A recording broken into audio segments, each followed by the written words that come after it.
Welcome to the 5-3 Zone. Your hosts today are Ryan Kelly and Tony DeGonia. The 5-3 Zone is brought to you from the 5-3 Zone Studios in Austin, Texas. Now, your hosts.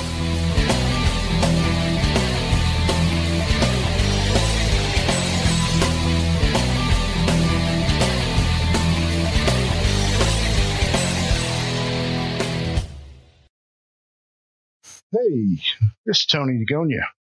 I am excited and proud to welcome to the show my new co-host, Mr. Ryan Kelly. Ryan, how are you doing today? I am excellent, Tony. How are you, bud? Man, I couldn't be better. I'm glad that you came on the show with me, and I look forward to doing a bunch more of these podcasts with you as a part of the team. And I think we're going to be able to, really put some information out there for these small businesses and individuals that want to know more about cybersecurity.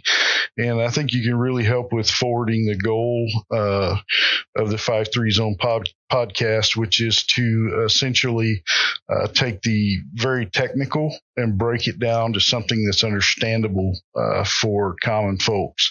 That's been my mission for many, many years. And I know during our conversations, you've expressed that you like to do that as well, because the only way to make good people good is to give them stuff that they can understand. Yep. I appreciate you having me. I'm looking forward to it. I made this be the first of many. I think it will, and I think we'll give all those other cybersecurity podcasts a run for their money, because at least I think we're going to be entertaining. So today's show, we're going to talk about the cybersecurity skills shortage and how it is jumping up to the 3 million mark. So Ryan has a lot of experience here. We'll let him take off with this, and we'll talk about it. Yep. So what we're using for reference is an ISC Squared article that I pulled up here from October of 2018. So still, really relevant, still fairly fresh, being the January 2019 now. It does touch on 2.93 million globally. 500,000 of those are expected to be here in North America. And that's pretty significant. This has been a hot topic for a number of years. There's not a good solution to it at this point. So I think some divergent thinking and some outside the box approaches would really help people fill roles, and also be better positioned to fill those roles if you find yourselves on the employee side of things. Yeah, I would have to agree with you. Looking at how fast the industry changes, we've got the introduction and the development in the early stages of artificial intelligence and machine learning, which I think a lot of people don't really associate that with cybersecurity, but it's actually a huge play in the cybersecurity industry. How do you think those things, as they're further developed, are going to impact the learning sets that people are going to need to have to kind of break into this industry? That's a really good question. And it's funny you mentioned that. So I have some direct experience with artificial intelligence and machine learning in regards to cybersecurity products. The challenge with artificial intelligence and machine learning in regards to cybersecurity is you have to be able to prove what the artificial intelligence or machine learning algorithms are doing and how they're coming out with the results they're coming out with. And that approach is called a supervised learning approach. Supervised learning, for those who aren't aware, is ultimately humans, ensuring that what the computer's output is after it runs, the data through the algorithm, is what is intended to be. So it's essentially a human fact checking a computer. It's not something that the human element completely goes away from. In fact, from a scalability standpoint, you're still facing similar challenges in that you don't have a whole bunch of data scientists in the employee pool, right, or potential candidate pool to be able to monitor what's going on. Okay. Well, they say that computers are only as smart as the people that program them. That's right. Yeah. So I guess the proof's in the pudding there. Yeah, it is. If you don't have really talented engineers telling the computer what to do in the first place, you're dead in the water. Yeah. So I get that. So I kind of reviewed this article a little bit, and I know there's some high points that you kind of wanted to cover on that, and I won't sidetrack you a whole lot with these questions like this, but that aren't related to this article, because I think this article is a great topic. I actually do some stuff on LinkedIn, and I've have either mentored or attempted to mentor a number of folks who are coming out of the military, coming straight out of college. And so a lot of the experience that they have is just irrelevant altogether towards breaking into the IT industry and the security industry more specifically. I think colleges up until here very recently have done kind of a really poor job at keeping up with what's real world. Absolutely. No doubt. We look at folks that come in, as they come in and they apply for jobs, and we look at their certifications and we say, oh, well, this guy's a boot camp junkie. So he's been through a bunch of boot camps, but can he actually do something? But from what I've seen, that's one of the best ways. If you take that knowledge and apply it, it's one of the best ways to learn, at least for me. Of course, I'm an old dog. It's a really good way. As opposed to spending a lot of money and going to a 4-year school, which generally teaches you a lot of theory. I think what we need is practice more than theory. Yep. The hands-on approach, I completely agree. Practice makes perfect. I not think listening. So too. Yeah, I think so too. So, anyway, I know you got some bullet points you want to cover here, so let's talk about those. Sure. So in this article, they polled 1,500 IT professionals, inquiring about their security posture at their companies in terms of staff.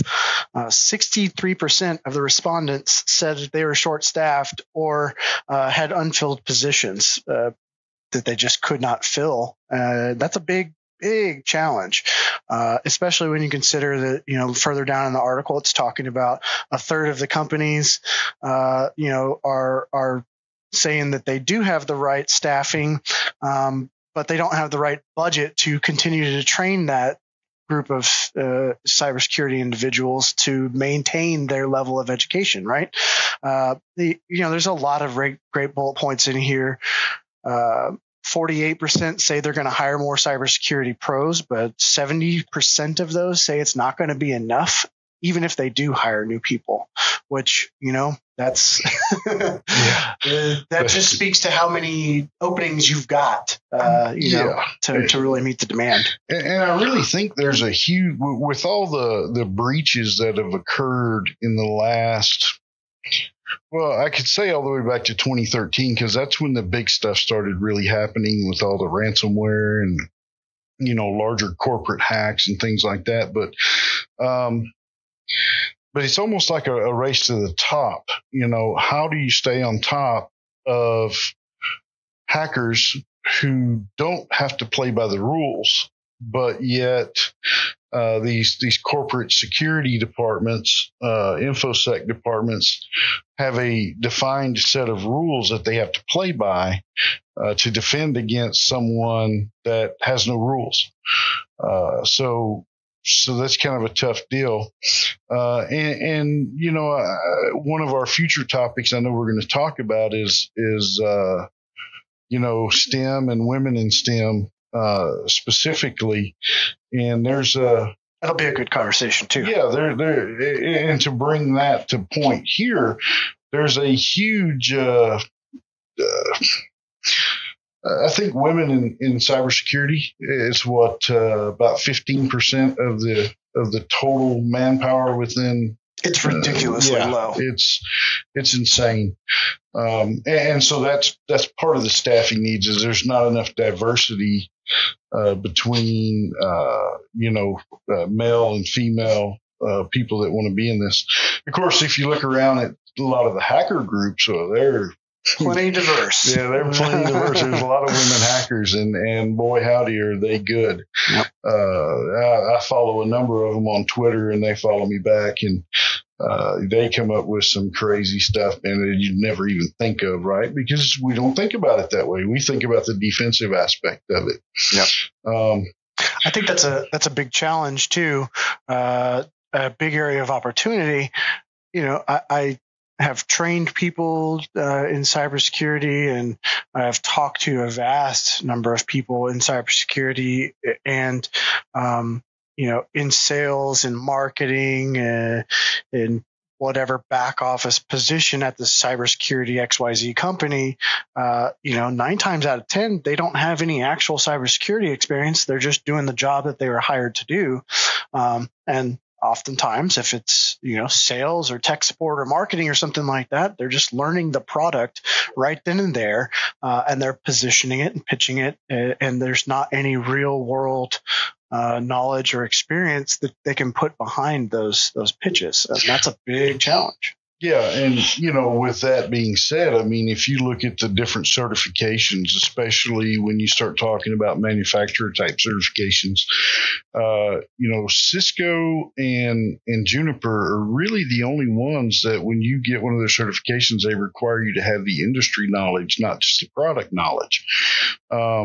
Now, obviously, Cisco is the kind of the old standard of certifications. You get a CCNA, you can probably get a job just about anywhere. You get those Juniper certifications, and believe it or not, they're becoming more and more popular. But I used to work for WatchGuard, and all they cared about was building policies and knowing the difference in proxy and stateless and stateful connections, things like that. But it wasn't a ton of industry stuff. It was protocols and then the product. Yep. And that was it. It's protocols surrounding their particular surrounding product. Their specific product. And I mean, even when I was in physical security working with security cameras and stuff, it was all about the protocols that they required. Yeah. So that's a lot of folks don't understand just how broad and deep in both directions the industry goes. A lot of folks think, well, it's this product or it's that product. And, once I learn that product, then I'll be good to go. It's really not. I mean, that Security Plus certificate from CompTIA or, GSEC or one of those, I mean, even all the way up to CISSP, which is a really, really large certification for anybody to get. That's not about products. That's about, how does security networking as a work? whole. Security as a whole. That's right. And so a lot of people don't understand that they need to know that security as a whole. So, so where do you think the budget's coming into this? I mean, I've read that more and more C-level execs are starting to buy into the security aspect. And I think that came from the Target hack, where the CEO actually got fired for that hack. So, I mean, how do you think corporations and even small businesses can kind of think about things to maybe prioritize their network and cybersecurity in the right framework so that they can put the right amount of money to it? Well, I think a good approach, there's a bunch of different options, right? I think a good approach would be use the resources you've got. If you have a networking guy, if you've got a sysadmin already, why not, put a little bit more investment into them, into the resources you do have, maybe get them some security training or some security certification or a boot camp, something like that. I think another approach, though, at the top level is you have to understand that, if you're doing risk analysis, what are you willing to accept? But also, more importantly, I think, what are the potential outcomes and what is the real world cost if a breach were to occur? And I don't think that that hot topic is really being discussed or emphasized as much as it should at the top level. When you're talking about the average breach costing in the millions of dollars for a company, investing a few $100,000 into your security team or your security infrastructure is a drop in that bucket. It's a very, very small price to pay for the peace of mind and for lowering that risk. Well, I think that's really that's scalable. So the smaller the organization, there are now solutions out there that scale down as well as up. That's important. Very true. I'm just throwing numbers out there. The average cost of a breach is what I was going off of, so that you have to consider, the average cost of that company, that size of that company. Yeah, and a lot of breaches. I mean, there was a stat out a year or so ago that said for every company that experienced a data breach, 60% of those would be out of business within 6 months. Yep. And that is simply from the crushing debt that they go into once they have to make that notification to the public. Yep. The trust is lost. Trust is lost. It's really, really a tough situation. And then you've got even a worse situation when you take a look at breaches like Target. And I reference back to that because I did a huge research paper and stuff on that hack, and they actually got hacked through a small little mom and pop HVAC company. So third-party vendors. Yeah, third-party vendors. The hacker phished mom over there. The mom clicked on the link, and then basically the hacker was able to access her computer and swim upstream through the ticketing system in Target's infrastructure. Now, Target was woefully at fault for not segregating their networks and putting in, a SIM system and, having very loose policies in their firewalls. I mean, there's tons of stuff that they did wrong, and they were pretty well right for the picking, but the bottom line is that HVAC company really took the beating from the hack because they didn't have enough resources to take that kind of beating. So they pretty much were done for right out of the gate as soon as everybody found out who that was. And I'm not going to say their name because if they're still around, I don't want to continue to beat them up, but they've been through enough. Yeah, there's enough articles out there that will spell out who they are and what they did and everything. So there's no need to beat those guys up. And then you've got stuff like the Marriott hack that just happened at the end of last year. They just discovered it. And so do you think it's a talent shortage that causes breaches like that? I mean, those guys were hacked and basically from the research I've done, there's about 5 different hacker organizations, hacker groups that had access to that network before Marriott bought into it. And they had access for over 4 years. I mean, what do you make of that? You asked another good question, and I'm gonna pose a question right back at you to help paint a picture here. And I'll ask it, but I'll talk about my experience in regards to it. And it's, how did you get started in the industry, right? And I'll answer from my side first, just because I want to make sure I want to do a favor for our audience here. And again, this goes back to the divergent thinking and outside the box approach. I started by getting my foot in the door at a cybersecurity vendor in their IT department, right? And I was working in the help desk. So frontline, boots on the ground role. From there, I quickly built myself up and built the company up and migrated over into security because, being at the security vendor, security was a new interest of mine. And I went from there at that point. But to say that I had any cybersecurity skills when I started working at the security vendor would be a misnomer. And to say that I was a seasoned cybersecurity professional as I walked into the SOC at the security vendor would be another misnomer. So I was very, very green, and I was given an opportunity.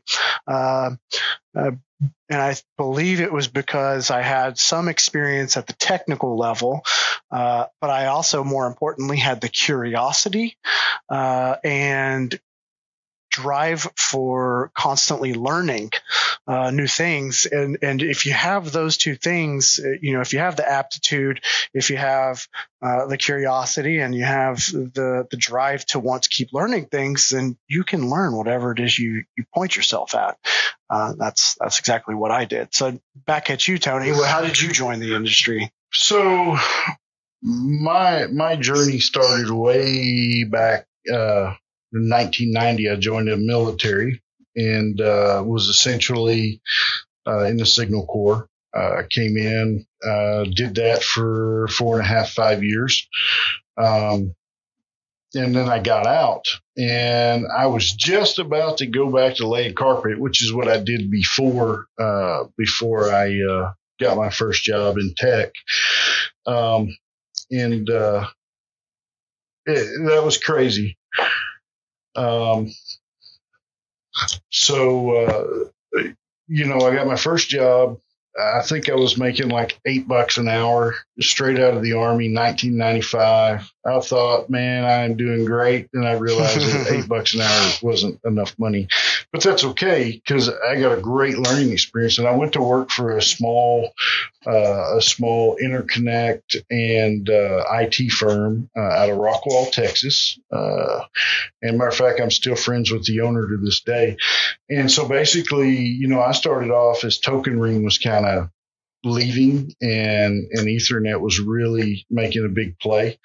And so it just kind of went from there. And I actually worked a lot more on the telecom side of the house for several years than I did the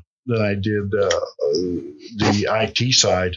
But my IT experience has not necessarily been like endpoint type security. It's always been larger network type security. I was a field engineer for XO Communications for a number of years. I also, after that, I went to work for a company called ACS, working in their NOC, on all their global networks, monitoring, remediation, things like that. Learned a little bit about security there. But what really, really kicked it into gear for me is I actually started a company, a managed services provider. And so I kind of learned security through force, because I had a bunch of IT clients that we were monitoring, remediating their networks all the way to the endpoint. And we found that most of our clients seriously had no plan previous to us coming along for security. You don't say. Yeah, right. Exactly. And these are all companies that are growing, and they're doing a great job growing, but they don't have a plan. So I had to be able to come up with that plan for them. And that's where I really started getting in bed, if you will, with firewall manufacturers. Worked with WatchGuard. I worked with Cisco. I worked with SonicWall, which I wasn't a huge fan of, but they were sufficient at the time. And so we I just kept going that way, right? And so I kept going and kept going and kept going. And I learned a lot from the top down, not from the bottom. Most people learn from the bottom up. They learn to type code. Well, I already knew a lot of the Cisco stuff because I'd worked in Cisco Knox and everything like that, right? But then the security piece, just learning, what a security posture is, what the security landscape looks like, threat intelligence. And that I'm still learning to this day. And I started that first company back in 2005. And so, every day I try to learn something. And I think that's how you really become successful in the industry. That, and then being able to take those messages that you learn along the way and convey them to others. Because when you pay it forward, you get it back, 10 times over. That's right. So that's pretty much my story. I mean, I've worked for WatchGuard. I've worked for some physical security companies that had a large cybersecurity play. And of course, now we're both with Alien Vault, which is a really cool deal. Because we're now on the forefront of, what everyone perceives as, the hottest trend in security. Yep. Is that visibility. And so I'm happy to be here, and I really, really, really learn every day something new. And I wouldn't trade that for anything in the world, because I believe that when you stop learning, you might as well die. Yep, you're done. just go ahead and crawl in a hole in the ground. Yeah. So, speaking of, I want to also go off on a little bit of a tangent here. I've worked with some ex-TAL group people, which TAL was the red team inside of NSA, tailored access operations. Every single one of them told me the same thing or something similar. And I've met some pretty experienced ex-military guys who were, in Air Force cyber and things like that. And it all seems to be a really, really similar story where they had some sort of IT exposure at the beginning, or they had some sort of tech exposure at the beginning, and it really kind of blossomed into being exposed to security somehow. Maybe it was a nugget here, a nugget there, a little piece here, a little piece there, but eventually it was something that interested them enough that they decided to make a change, and it just ramped up from there. But it wasn't ever from the get-go I was going to be a white hat hacker. It's few and far between that you come across somebody who from the time they were in middle school or high school started plotting out what college they wanted to go to, because they knew, that's the best cybersecurity college in the world. Most of the time when you have folks starting off at 8 or 9 years old, they want to be in black hat hackers anyway. So, that's right. So, everyone's keeping us in a job here. Yeah, that's the crazy part, because you have to defend against that, they came out with a term here a while back called digital natives. And that's basically the millennial generation have been raised since day one with technology, unlike you and I, who we can remember when we didn't have a smartphone to carry around. And that was a long time ago. But you get these kids that they learn hand-eye coordination through their smartphone before they learn hand-eye coordination with rolling a ball or things like that. And so that's really important. And so that's what happens is, those kids, they get into trouble because they're not mature enough to handle the knowledge that they've got. And eventually they may come over and become a white hat, but they definitely don't require a lot of college to get there, because they're writing the rules as they go. Yeah. Half the curriculum in the schools is based on stuff that they broke or tore up or pwned, if you will. Yep. Rules that were written as a result of. Mm-hmm. Right. Right. Yeah, I think this ties into the next bullet point here quite perfectly, and it's kind of ironic because I think we're approaching it from a different angle than I thought we would, and that's morale problems. I have seen my fair share of morale problems in the existing cybersecurity staff, but I think this goes back to what you were saying too, in that kids growing up nowadays especially can easily be influenced, obviously, but have morale problems thinking, oh, you know what? I don't want to have to get a job. I don't want to have to get, a real 9 to 5. I don't want to have to go to work. I don't want to have to boss. I don't want to this. I don't want to that. I don't want to wake up early. I don't want to get dressed. I don't want to shave, whatever the I don't want to, right? Right. Exactly. And it boils down to morale. Like they just don't want to, do anything and turn the way of Black Hat and try to make a quick buck, and who knows what happens from there, obviously. But it's the same thing in the white hat space too, because of the shortage of white hats. The work-life balance suffers sometimes, or oftentimes. You have, way more working hours than you do sleeping or eating, or, free hours.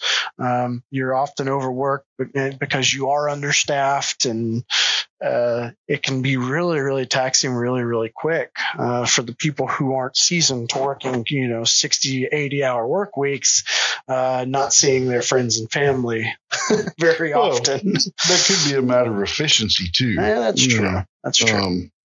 How efficient are you at handling those tasks?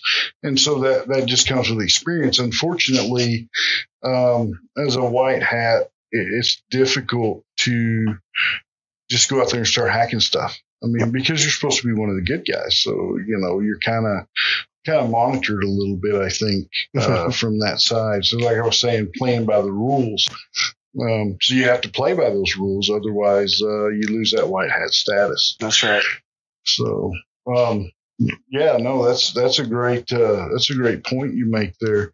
And I do see the morale issues as well. There's kind of a natural, I don't want to say indifference, but maybe a little bit of a negativity that kind of comes with the super deep technical people anyway. Yep. There's definitely a stigma. They like to live in the dark spaces. And so,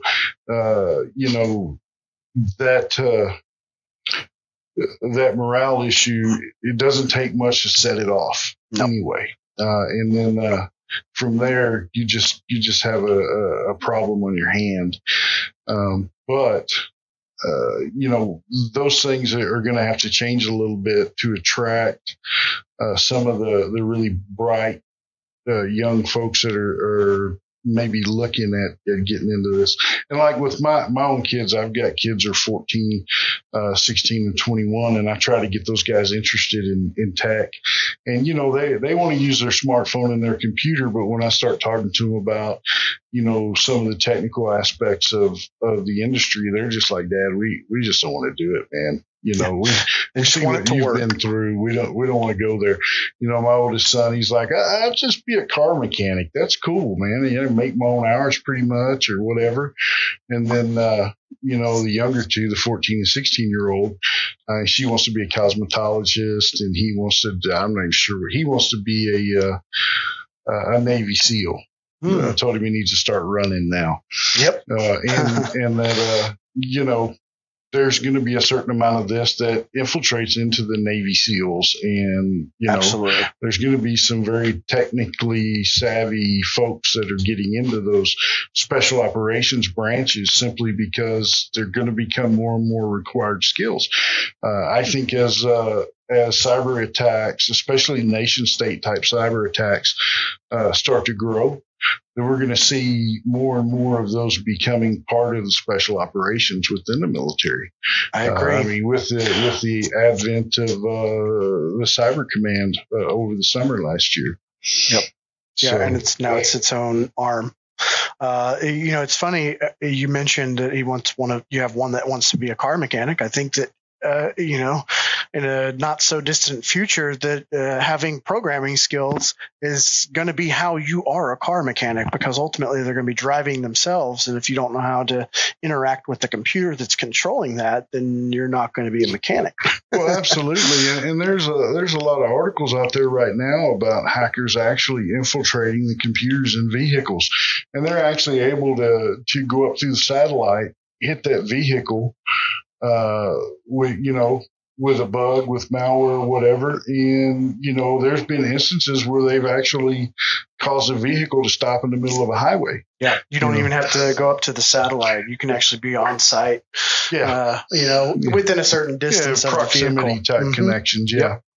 Exactly. Yeah, there's a lot of that, and I think that's just going to get worse. So cybersecurity is actually going to move out to every aspect of every industry that we're aware of. Maybe not ditch digging unless they get internet connected shovels. But you never know what's going to happen. I mean, my toaster's connected to the internet, so you never can tell. That's right. I actually get a push message on my phone when the toast is done. I'm just kidding. Not really, but yeah, it's almost to that point.